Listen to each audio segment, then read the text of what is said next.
Let's move to Afghanistan, where the Taliban have already begun to wipe out some of the country's gains in 20 years.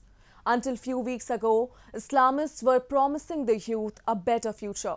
The world assumed this meant a less hardline approach to social issues, particularly women's rights. But everyone knows what happened next. The recent step taken by Taliban portray a messy future of common Afghan people, especially women and children. We take a look. The last time Taliban ruled in the 1990s, they banned women from work and girls from school.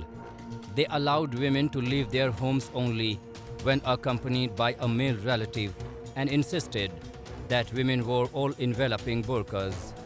This time, the Islamist group are promising greater freedom for women, including in education and employment and in accordance with their interpretation of Islamic law.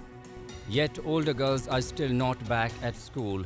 There are no women in senior positions in the new government. The Women's Ministry in Kabul has been shut, and the Taliban have said women will only be allowed to work in a small number of jobs. Afghan women living in different parts of the world are demanding their rights. They want their voices to be heard by the global community.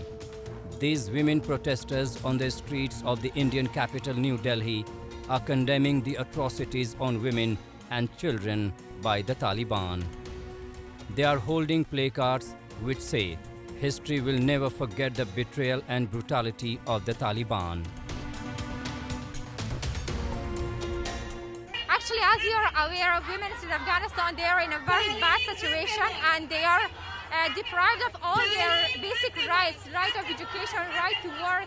They are just deprived of all their rights. So we are just standing by Afghan women. We're defending their rights.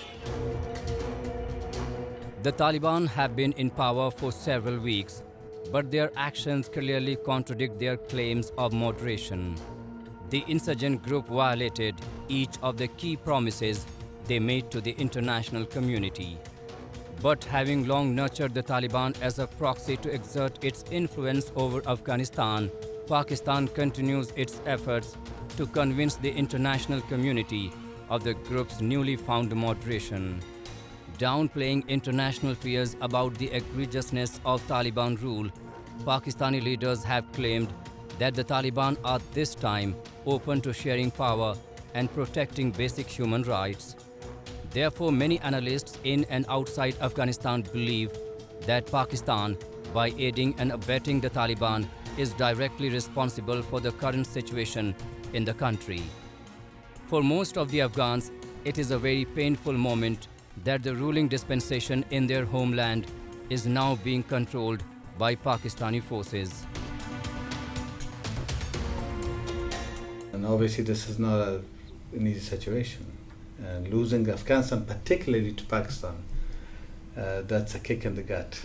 And it is literally losing it to Pakistan. I mean, anyone can tell you anything, but the Taliban, particularly the Haqqani network, is, as this former chief of staff of the US Army had said, the veritable arm of the Pakistani army. So in that sense, it hurts, and it also hurts how people suffer. I don't know if you know, a couple of days, 8 children died of hunger in Kabul. The Taliban capture of Afghanistan has created a humanitarian catastrophe, and Pakistan seems to be happy with that. Pakistan has spent decades setting fires in South Asia and then expected praise and remuneration for offering to put them out. It has a long tradition of playing international powers.